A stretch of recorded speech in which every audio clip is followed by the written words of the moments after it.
Ça tourne, ça tourne. Perspective, le podcast de Logique CGT, Clément Olivier. Dans le privé, vous avez de plus en plus de groupes qui se constituent, qui se structurent, qui peuvent être des enjeux d'influence, donc c'est important que l'audiovisuel public soit protégé et préservé. C'est avec cette comparaison assumée entre public et privé que Rachida Dati, parmi d'autres arguments, défendait sa réforme au printemps dernier au micro de Léa Salamé sur France Inter. En d'autres termes, devenir un grand groupe qui puisse faire jeu égal avec les mastodontes privés dans un marché concurrentiel, sous peine de se faire dépasser. Quelques semaines plus tard, l'Assemblée votait contre le texte, à la grande joie de ses opposants bien sûr, mais son parcours est encore loin d'être fini. Alors en cette rentrée où en est la bataille de l'audiovisuel public, mais aussi et peut-être surtout à côté de quelles autres problématiques de plus long terme ne faut-il pas passer en se concentrant sur cette seule réforme, pour les professionnels du secteur et pour le public citoyen? Quelle mobilisation, que reste-t-il à défendre et quels seraient les besoins profonds d'un audiovisuel public équipé face aux enjeux démocratiques du temps? Vous écoutez Perspective, on est toujours à la fête de l'UMA avec Logique CGT, soyez les bienvenus.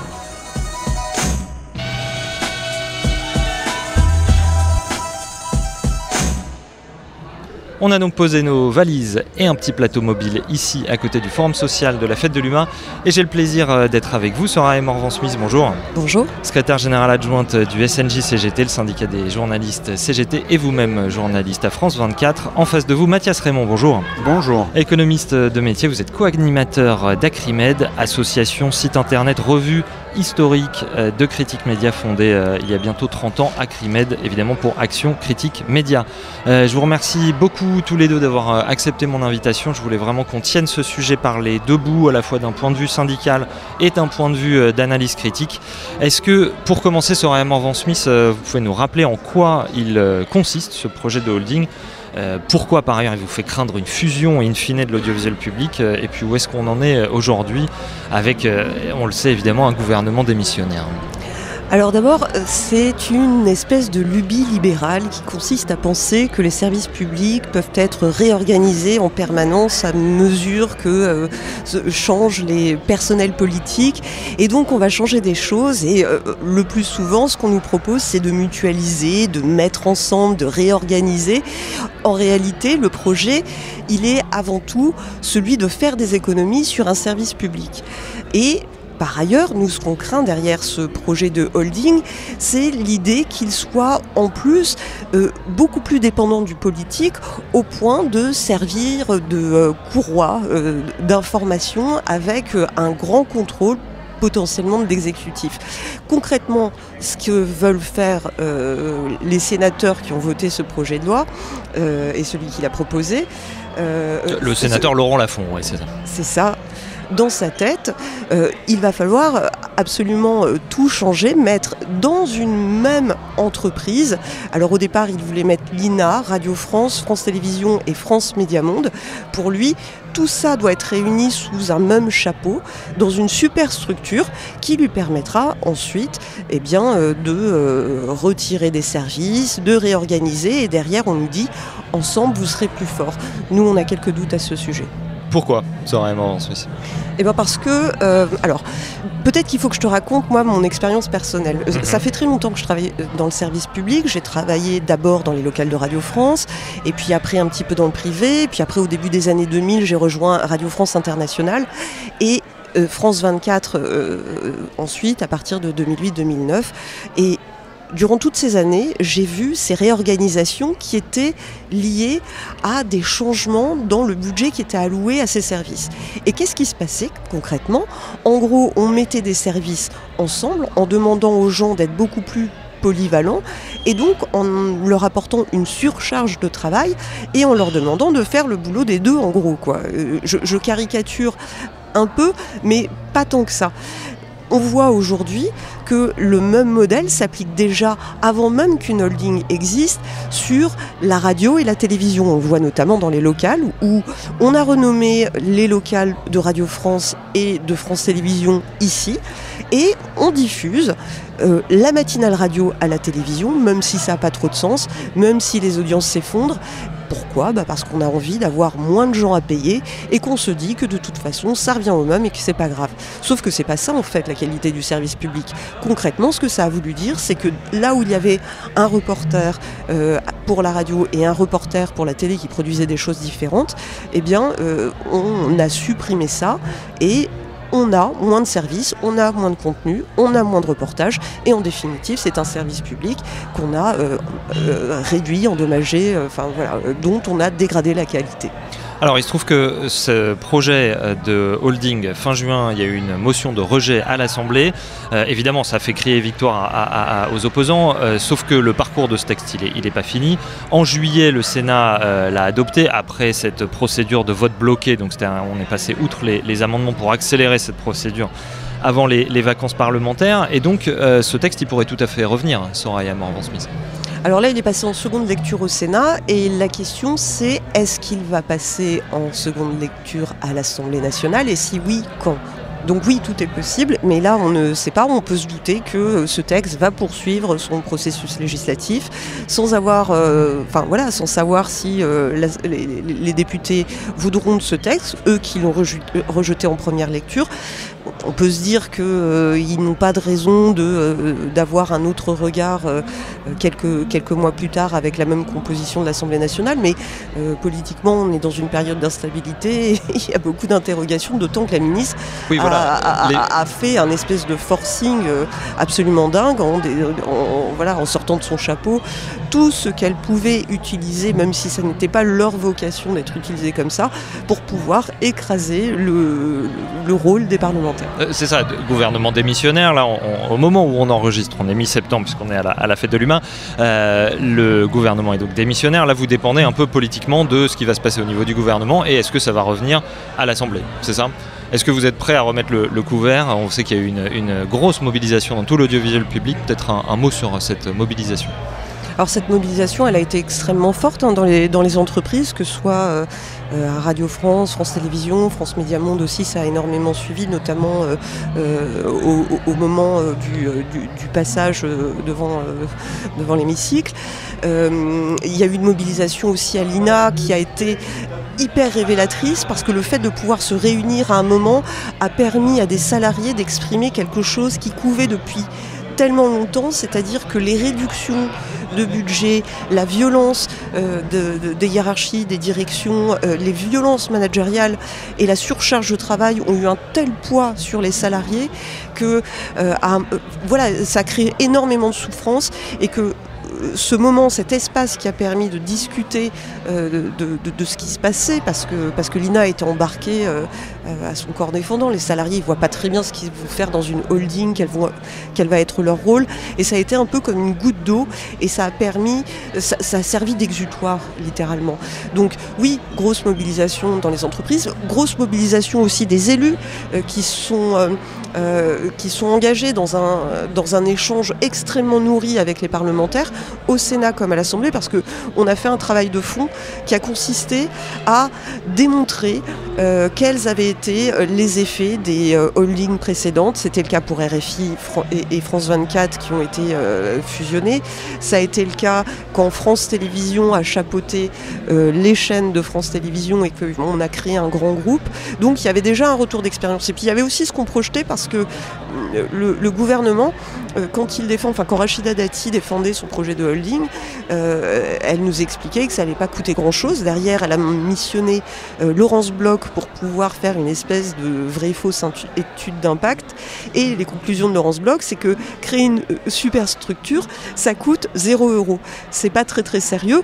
Nous, on a fait ce travail où on a estimé que ça coûtait des centaines de millions d'euros de créer une holding, que les frais de fonctionnement, c'était déjà quelque chose de fort, que les gens qui travaillaient à plein temps pour gérer tel groupe de salariés pour Radio France, pour France Télé, la superstructure, il allait falloir y avoir d'autres personnes, d'autres expertises pour une structure supérieure et que ça coûtait de l'argent et que cet argent, il n'allait pas être dépensé dans les programmes, dans les contenus, dans les êtres humains qui travaillent pour ces chaînes, par exemple. C'est une bureaucratisation, ce que vous décrivez.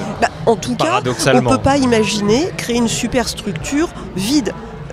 Si on crée une superstructure, elle va avoir du personnel, elle va avoir des administrateurs, elle va avoir des gens qui feront du reporting financier, elle va avoir des conseillers juridiques, elle va avoir des gens chargés des relations avec les institutions. Enfin, il va y avoir plein de choses. Donc les salariés, ils ne sont pas dupes. D'ailleurs, Radio France a anticipé ce qui allait peut-être nous arriver à la rentrée, parce que une session parlementaire extraordinaire a été convoquée, et ils se sont dit nous, il faut qu'on réagisse très très tôt, et dès le 25 août ils sont partis en grève, une grève qui a été très dure et très suivie, mais sauf que cette grève qu'ils ont menée avec l'intersyndicale, au bout d'une semaine, ils ont obtenu des choses. Ils ont obtenu d'abord qu'on arrête un dialogue de sourds d'abord, parce que eux disaient alors là ça ne fonctionne pas, et on les renvoyait balader, où il n'y avait pas vraiment de dialogue. La direction a été contrainte d'entendre les partenaires sociaux qu'elle se refusait à écouter jusqu'à présent. Mathias Raymond, à Crimet, quel est votre point de vue sur ces mobilisations, et puis peut-être en premier lieu sur ce projet ? Alors nous à Crimet, c'est vrai qu'on suit depuis des années les différentes étapes qui concernent les restructurations, que ce soit dans les rédactions en général, mais aussi à France Télévisions et à Radio France. Et le constat qu'on fait, qui est un constat qui peut être global pour ce genre de situation, c'est que tout cela va mener c'est ce que vous sous-entendiez, à une uniformisation de l'information. C'est-à-dire que plus on va vouloir recentrer les journalistes sur un rôle multicarte, à la fois radio, télé, format écrit, internet, plus on va uniformiser. Pardon. C'est ce que vous avez un terme qui est les journalistes Shiva, qui ont 6 bras comme voilà, ça. C'est ça. Et donc le risque, on le connaît, enfin on le constate même dans n'importe quel type de rédaction, c'est ce côté multifonction qui fait que la diversité ne va plus exister, ou va se réduire avec le temps, avec les différentes étapes, notamment aussi avec une forme de centralisation des points de décision, notamment par exemple une centralisation géographique à Paris, qui peut faire que les rédactions déjà locales qui étaient France 3 Régions, qui perdaient beaucoup d'argent par rapport aux années précédentes, peuvent aussi, alors là ça reste à voir dans le projet tel qu'il va être fait, mais va encore perdre des moyens. Donc une information qui peut être locale va aussi avoir des difficultés à exister.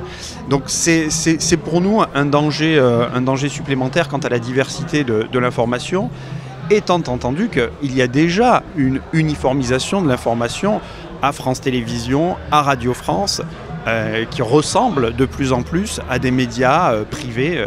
Et on le voit avec les journalistes qui sont interchangeables. Je parle des journalistes vedettes qui quittent une émission pour aller sur une autre, une radio privée pour aller sur une radio publique pour aller sur une radio privée. C'est quelque chose vedettes, oui. Oui, c'est quelque chose d'assez fréquent dans ce qu'on appelle le mercato des journalistes, en même temps que le mercato du football pendant l'été. On a tous ces transferts de journalistes, un journaliste qui était à Europe 1 qui va à France Inter, un journaliste qui était à France Culture qui va à Europe 1, etc. Ce sont des choses qui se font de manière fréquente, qui montrent que s'il y a des journalistes et des travailleurs dans les médias publics qui sont attachés au service public, ça ne fait aucun doute, ceux qui sont en première ligne, les rédacteurs en chef, les directeurs de rédaction, les journalistes animateurs, eux sont souvent moins attachés à ce service public, à cette notion de service public, et sont prêts facilement à basculer dans d'autres entreprises. On parlait au tout début de la concentration des médias, enfin, on peut l'évoquer, et ça joue avec ça. C'est-à-dire qu'on a quand même une pression à la baisse de la qualité par les grands groupes industriels qui possèdent des médias, par les grands groupes financiers qui possèdent les médias, une pression à la baisse qui n'existe pas forcément. Par exemple, le modèle, c'est souvent la BBC en Grande-Bretagne, où on dit toujours, là il y a un modèle où on a beaucoup de moyens, on a donné des moyens au secteur public pour produire de l'information, et c'est le secteur public qui va tirer vers le haut eh bien, les concurrents. Là, on a plutôt, quand je dis vers le haut, en termes qualitatifs, on a plutôt on tire vers le bas tout le monde avec le JT de TF1 et le JT de France 2 qui est calqué sur le JT de TF1, qui lui-même est calqué sur les chaînes d'information en continu.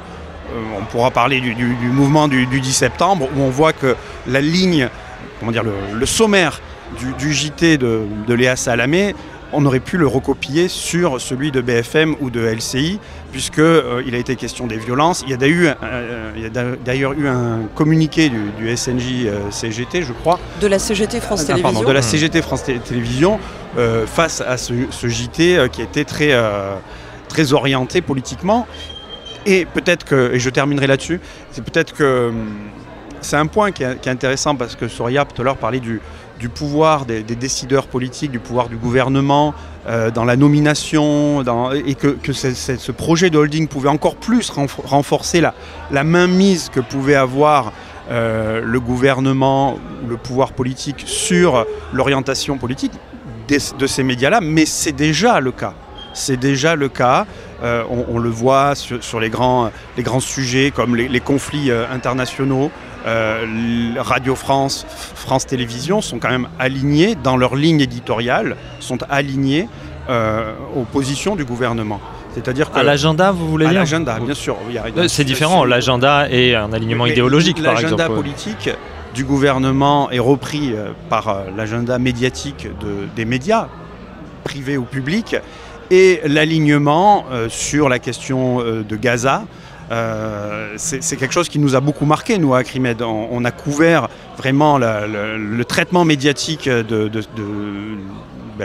l'après 7 octobre, et France Télévisions n'avait rien à envier aux autres chaînes, de la même façon que Radio France n'avait rien à envier aux autres chaînes. Alors après, on a quand même la chance d'avoir sur ces médias-là quelques îlots, quelques invités, quelques points où des voix peuvent s'exprimer, mais ça reste très marginal par rapport à l'ensemble de ce qui est publié, diffusé, si on prend les matinales ou les JT, qui sont les grands moments d'audience, en termes d'audience. Alors on est rejoint par Pierre Mouchel, bonjour. Bonjour. Délégué central CGT à France Télévisions, justement. Peut-être une réaction à tout ce qui a été dit, de votre point de vue, vous, à France Télé. Et puis vous, par ailleurs, vous n'êtes pas journaliste, donc ça nous apportera une profondeur là, de ce qui est raconté. Alors, effectivement, ce que j'ai entendu par rapport au projet de holding, il se trouve qu'à France Télévisions, on a déjà connu ça, avant ce projet, nous on a été en holding et on a ensuite fusionné. Alors c'était des fusions de chaînes de télévision, différent de fusionner la radio, la télé et l'INA et France Média Monde. D'ailleurs on fait un parallèle, est-ce que maintenant ça ne ressemblerait pas à la fusion de... Est-ce qu'on fusionnerait la SNCF avec Air France? Non, fusionner des chaînes, ça a un petit peu plus de sens. Mais vous donnez peut-être des idées au gouvernement après. Attention. Ceci dit, dans cette fusion, effectivement, comme le disait Mathias, c'est l'uniformisation qui s'est mise en marche. Et il y a eu la construction de la rédaction unique France Télévisions, là aussi pour un objectif de rationalisation des coûts. Et la conséquence, on l'avait émis sur la table ce risque-là, la conséquence, elle est advenue, c'est la disparition progressive des éditions nationales de France 3. D'abord le Soir 3, puis le 19-20 et le 12-13. Il faut nous expliquer ce que ça a voulu dire, cette fusion des rédactions. C'est-à-dire qu'avant, chaque chaîne avait sa rédac info. Voilà. Comment ça s'est fait? On voit qu'il y a des phénomènes similaires aussi du côté de Radio France, avec des mutualisations de sujets. Ce qui fait que quand, comme moi, vous écoutez différentes antennes de Radio France, dont je reste un auditeur fidèle, figurez-vous, dans la journée, vous allez entendre plusieurs fois le même sujet, alors qu'à une époque, il y a pu avoir plusieurs correspondants, un pour chaque chaîne à Radio France, et vous allez entendre, voilà, si vous écoutez France Info dans la journée, le 18h de France Culture, puis le 19h de France Inter, vous avez le même sujet. Ouais. Qu'est-ce que ça... Dites-nous du côté de France Télé. Ouais. Au début, on avait les belles promesses de maintien des éditions, mais c'est là où rentre en jeu la pression économique, c'est-à-dire, et donc la rationalisation, c'est de plus en plus, il y avait du partage de sujets d'une édition à l'autre qui commençait de plus en plus à se ressembler. Et d'ailleurs, c'était aussi un problème parce que il y avait un ton différent entre le JT de 20h de France 2 et puis le 19-20, le soir 3. C'était pas le même ton, c'était pas la même ligne éditoriale, plus sociale sur la 3. Et petit à petit, les choses ont commencé à se ressembler. Et là, l'argument est arrivé.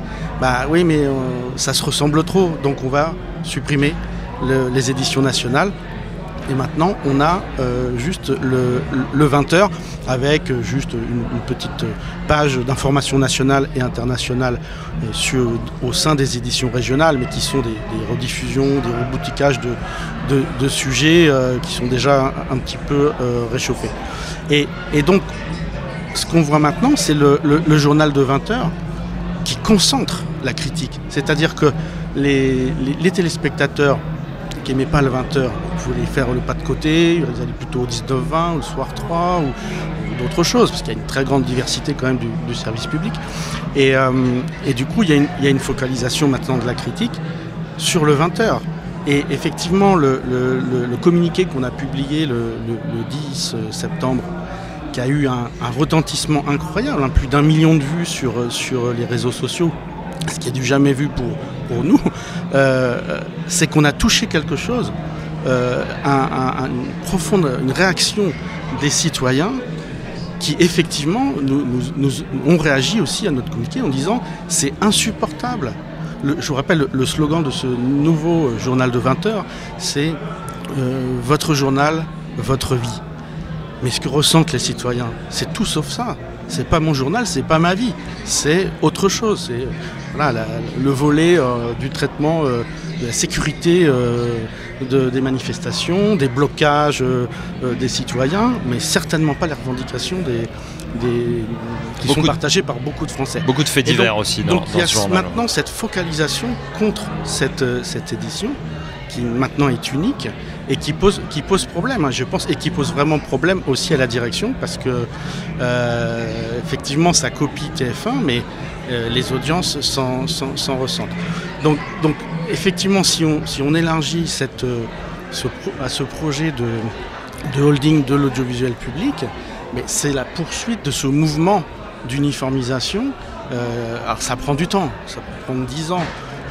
La fusion à France Télévisions, c'est 10 ans de transformation interne, ça prend beaucoup de temps et c'est un chantier énorme et qui fait beaucoup de casse et ça en même temps avec la baisse des moyens et on fait des compromis sur des choses sur lesquelles on ne devrait pas en faire en fait en termes de choix et le mantra de la direction c'est effectivement le Shiva pour ce qui a été dit tout à l'heure, c'est-à-dire de plus en plus aller sur la polycompétence et en fait quand on doit gérer tout ça, la caméra, le fond de l'interview, la technique, mais qu'est-ce qu'il nous reste comme temps de cerveau disponible pour être pertinent face à une personne qu'on va interviewer, surtout si elle est un petit peu difficile comme certains politiques. Et on va se reposer sur des recettes toutes faites. Et donc ça touche la question de la crédibilité auprès des citoyens et voilà, de cette vieille question de la défiance envers les médias. Ça va pas aider. Oui, ça va encore diminuer la confiance dans le média de service public, je crains. Surtout s'il y a aussi la copie de ce qui se fait dans le privé, c'est-à-dire la mutualisation radio-télé, comme on peut le voir entre BFM et RMC ou dans la sphère Bolloré, ça devient le modèle aussi chez nous. Et ça, c'est pas une bonne nouvelle.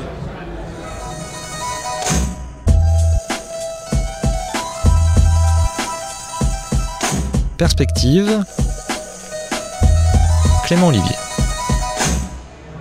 Une réaction de Mathias Raymond. Oui, moi je voulais réagir donc, au succès de ce communiqué de la CGT. Donc, pourquoi il a eu du succès ce communiqué ? À mon sens, il a eu du succès parce que justement c'était un communiqué qui critiquait le média en tant que tel, qui critiquait le format de l'émission, le JT de France 2 présenté par Léa Salamé en l'occurrence. Et on sortait peut-être de communiqués plus classiques où on défendait, qui sont tout à fait justifiées, hein, le droit des journalistes, la condition de travail, les conditions de travail des journalistes, etc.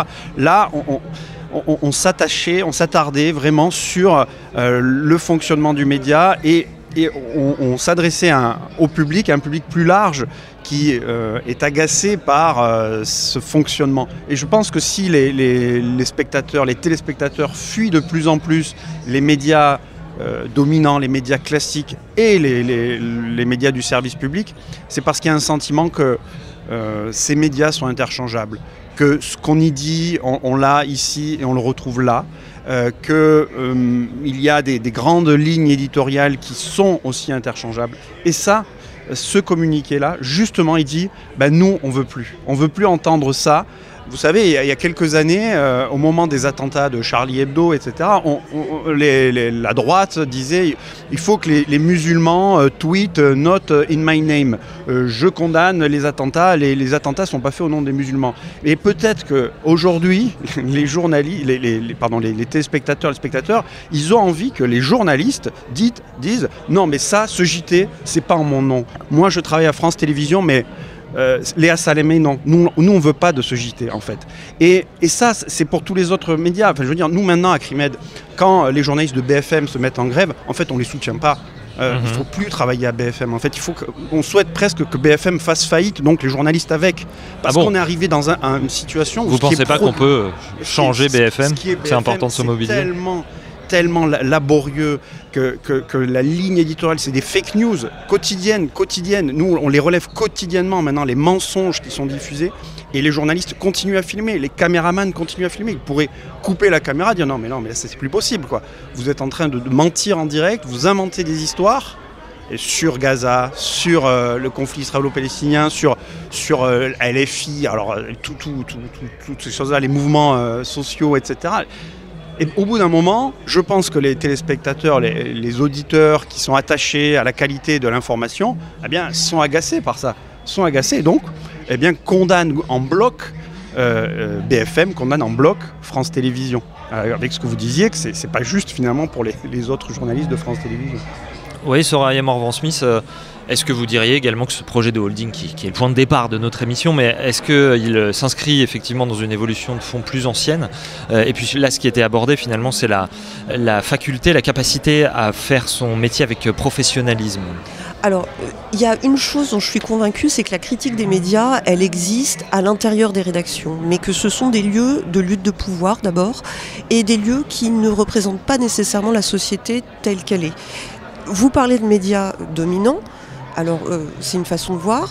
Je me méfie un petit peu de ceux qui disent, et on l'entend parfois de certains responsables politiques qu'on qualifierait de populistes, qu'il y a une classe médiatique, qu'il y a un groupe de médias qui leur en veut. En réalité, les luttes, elles existent dans plein d'endroits, les rédactions aussi. Et dans les rédactions, il y a des hiérarchies, il y a des statuts, il y a des situations de journalistes qui produisent cette critique médiatique, mais qui n'arrivent pas toujours à gagner cette lutte-là. Comment est-ce qu'on l'explique? Ça peut être parce que dans votre rédaction, vous avez un tiers de précaires et que vous allez vous retrouver en conférence de rédaction et votre accès à la parole, il va être conditionné à beaucoup de choses et notamment le fait de montrer patte blanche, de ne pas être trop critique de votre chef, mais comme dans tout environnement de travail, si vous commencez à dire que ce qu'on fait, c'est nul, que vous produisiez des tracteurs ou des reportages et un journal d'infos. Oui, sauf que là, on ne produit pas des tracteurs, justement. C'est autre chose. Il y a une autre responsabilité et c'est quelque chose de beaucoup plus sensible. Mais attention à ne pas dire que tous les journalistes de cette rédaction font n'importe quoi. En réalité, on voit aussi, quand on regarde un peu plus finement dans le contenu des journaux de France 2, et je peux vous en parler parce que je dois les regarder tous les jours pour pouvoir, par la magie de la mutualisation, les diffuser sur France 24 un peu plus tard. Le soir du 10 septembre, jour de mobilisation populaire énorme. Que dit Léa Salamé? Elle commence par nous dire qu'il y a eu des violences, qu'il y a eu moins de monde que pour telle autre manif, que la police a procédé à des arrestations. Premier sujet, les violences, c'était compliqué. Deuxième sujet, tiens, en parlant des violences, si on allait à Rennes. Troisième sujet, ah bah tiens, ils avaient proposé aussi de ne pas se servir de sa carte bancaire, mais ça a été un flop complet. Quatrième sujet, il a fallu attendre le quatrième sujet pour savoir quelles sont les raisons de la colère. Alors le journaliste qui a produit ce sujet est un journaliste qui est un peu plus sensible à ces questions-là et qui a pu faire son travail. Mais le résultat, quand on regarde dans sa globalité, en fait, il est catastrophique. C'est un fait. Donc oui, il y a une critique qui est nécessaire. Il me semble que... Alors ça m'a fait sourire quand on a ouvert cette émission avec l'opposition entre syndicalisme, avec cette idée de défense corporatiste et d'autre part critique des médias. La critique des médias... Ah, c'était pas mon intention. Non, je disais que c'est deux points de vue différents. Oui, c'est vrai qu'on n'a pas exactement la même perspective. J'oppose pas. Mais je pense que ça se pose pas, effectivement. Donc il y a cette critique des médias, elle est légitime, et ensuite il y a tout ce qui est structurel dans la façon dont fonctionnent les rédactions qui font que lorsqu'on est grand bourgeois, quand on a des facilités, quand on s'insère dans la rédaction, eh bien quand on va avoir un point de vue de dominant, eh bien, on va être beaucoup mieux accepté. C'est une réalité. Aujourd'hui, on fait beaucoup appel aux alternants, par exemple, dans les rédactions. Et alors, qu'est-ce qu'on constate lorsqu'on recrute des alternants ? C'est vrai pour France Télé, pour Radio France, c'est que les alternants qui viennent de classes sociales défavorisées n'arrivent pas à transformer leur alternance en emploi. Ceux qui sont de classes favorisées arrivent beaucoup plus facilement à faire quelque chose, à poursuivre leur travail sur des postes moins précaires, par exemple, ou à s'insérer dans l'emploi plus rapidement. C'est aussi une réalité. Et les services RH des rédactions, elles luttent pas du tout contre ça, de la même manière qu'elles luttent très très peu pour favoriser les représentations, notamment de mixité sociale, ethnique, etc. On a fait un gros travail sur les représentations féminines avec davantage d'experts qui parlent, mais on voit encore que dans les micro-trottoirs, quand une femme parle, c'est souvent parce qu'elle est mère, parce qu'elle est victime, parce qu'elle a un commentaire à faire, et qu'un homme va pouvoir davantage donner son opinion sur des choses un peu plus sérieuses. Ça persiste encore.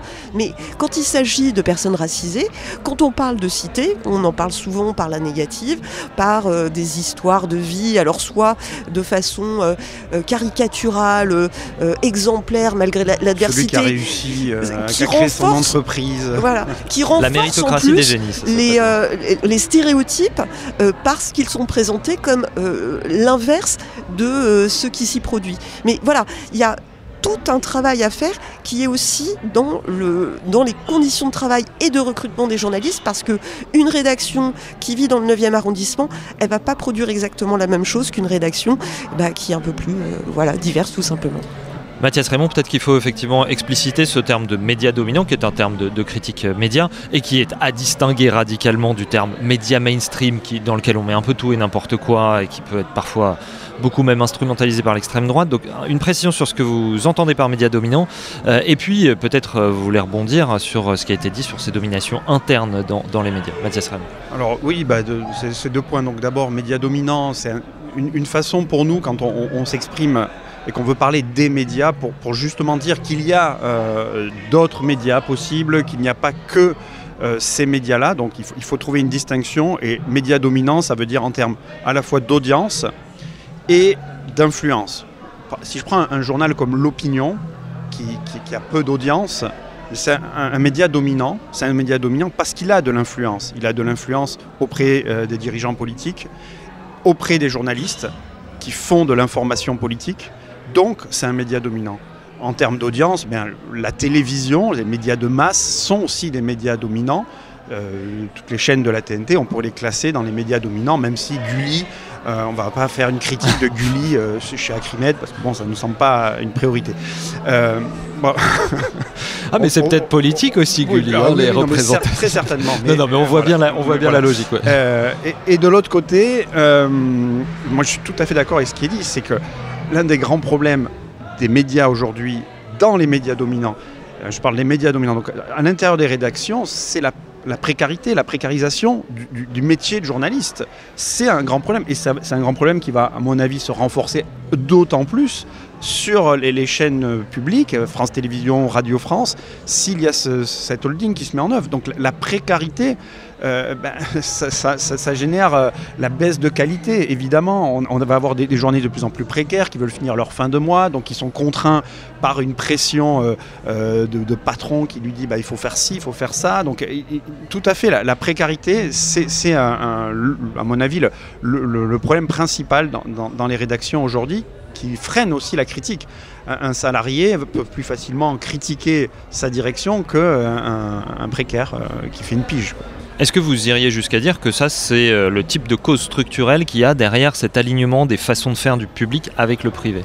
Mathias Raymond. Oui, mais là, je pense qu'on peut aller au-delà de la question des médias. C'est quelque chose qui touche tous les services publics, tous les secteurs publics, toutes les entreprises publiques en réalité qui ont été pour certaines privatisées, dont le capital a été ouvert. On pourrait faire le parallèle avec le secteur de l'énergie, le secteur des télécoms, le secteur des transports. En fait, dès qu'on assiste à cette transformation, eh bien, on perd à la fois de la qualité du service, dans l'énergie, dans les télécoms, on perd de la qualité du service et puis on rend les nouveaux salariés plus précaires que ceux qu'ils étaient avant.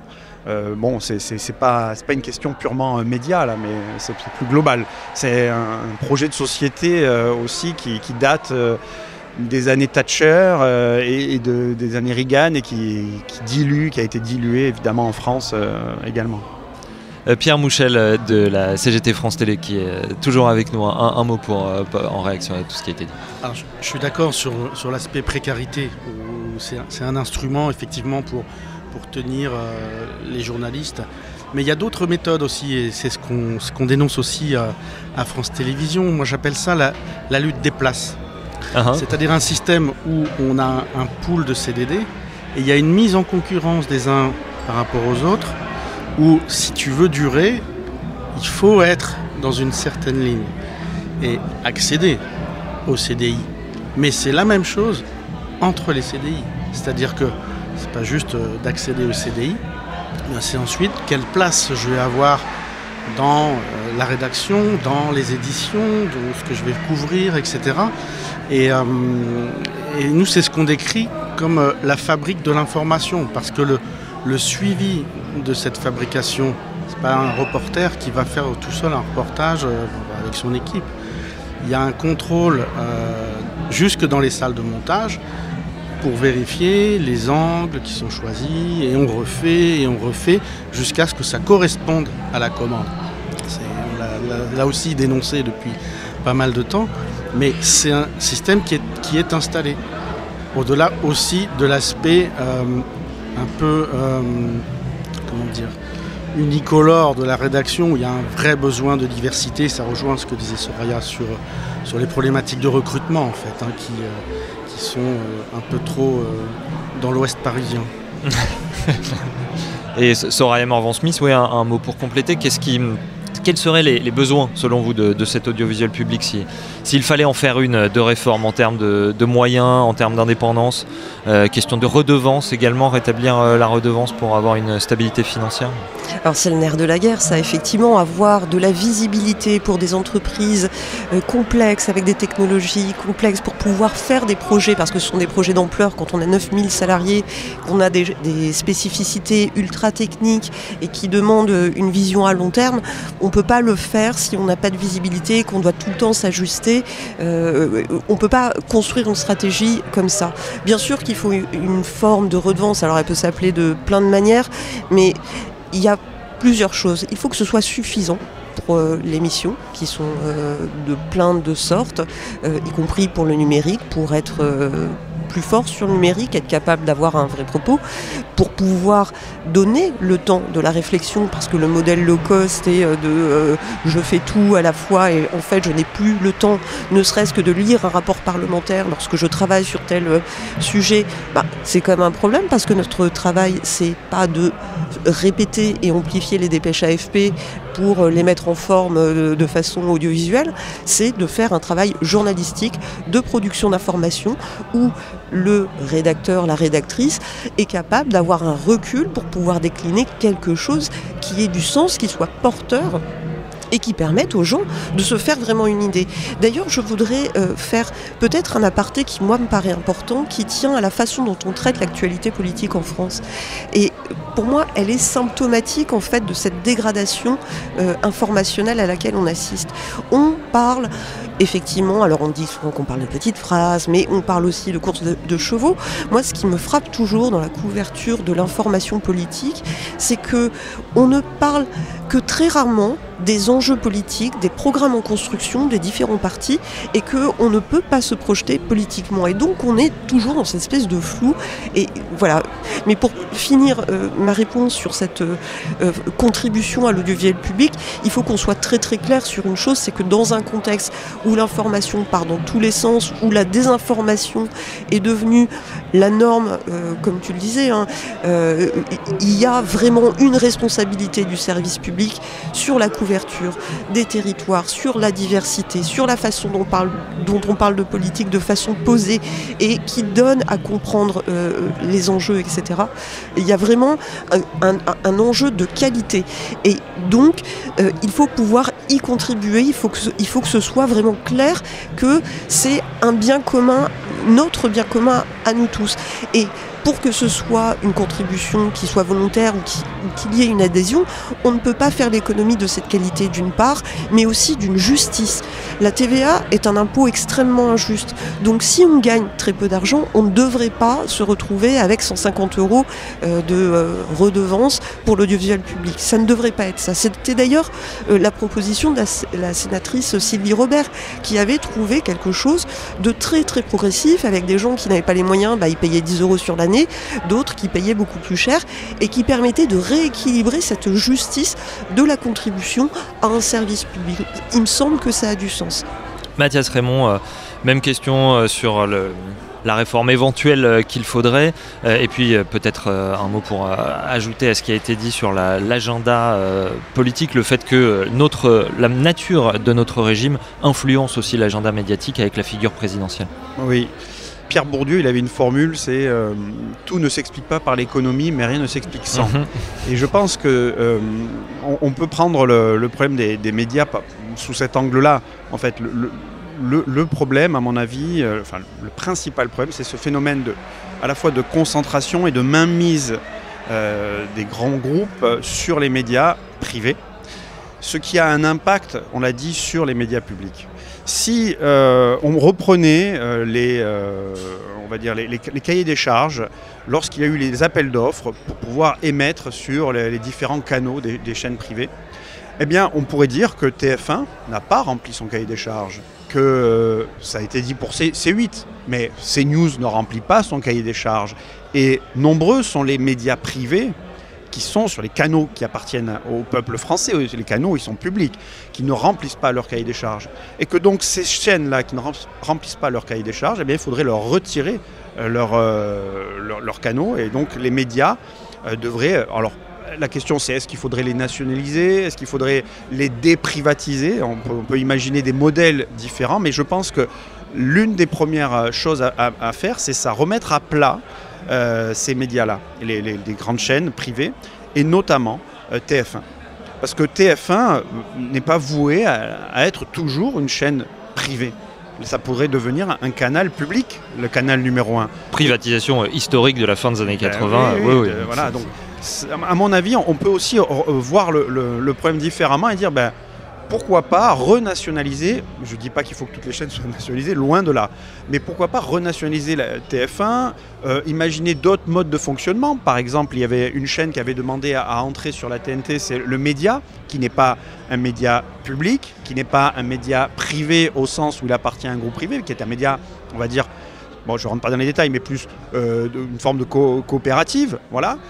Pourquoi ce type de modèle-là ne peut pas exister dans le maillage médiatique? Donc ça, je pense que c'est quelque chose d'important à avoir à l'esprit, repenser l'attribution des chaînes, et ce qui permettrait une diversité de l'information.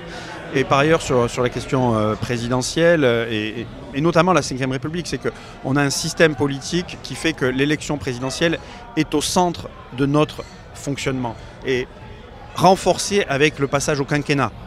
le septennat laissait un peu plus de temps entre les deux élections présidentielles. Là, au lendemain de l'élection présidentielle, on a déjà les sondages pour la prochaine élection présidentielle, ce qui fait qu'on retrouve ce phénomène de course de chevaux, de combat des chefs, et les fusions, et qui va faire alliance avec qui va être le candidat, qui anime la vie. Alors là, je vais dire un terme qui me semble tout à fait logique, la vie du microcosme parisien, médiatico-politique. Et cette vie... C'est la politique au sens popole, comme on dit, la politique politicienne. Ou ce que Jean-Michel Apathy appelle la cuisine politicienne. En tout cas, cette cuisine politicienne, eh bien, elle est au cœur, à mon avis, aussi d'un rejet de la part des citoyens, de la politique telle qu'elle est faite aujourd'hui. C'est-à-dire qu'on ne parle pas du fond, la forme prime sur le fond, en général, pour les journalistes politiques, et ça aussi, c'est un véritable problème. Merci infiniment Soraya Morvan-Smith du SNJ CGT, Mathias Raymond d'Acrimed et Pierre Mouchel de la CGT France Télévisions qui s'est jointe à nous. Merci d'avoir pris le temps de cette discussion en pleine fête de l'UMA. Bonne fête à vous trois. Un salut fraternel également à Johan Postol ici à l'organisation qui nous a accueillis les bras ouverts pour faire ces émissions. Amis auditeurs, merci à vous de nous avoir écoutés jusque-là. Abonnez-vous en accès libre à ce podcast et surtout allez volontiers remonter dans les précédentes émissions dont celle ici même il y a un an. Et comme toujours, cette émission ne dépend ni de la publicité ni de vos dons. Si vous voulez la soutenir, syndiquez-vous. Salut.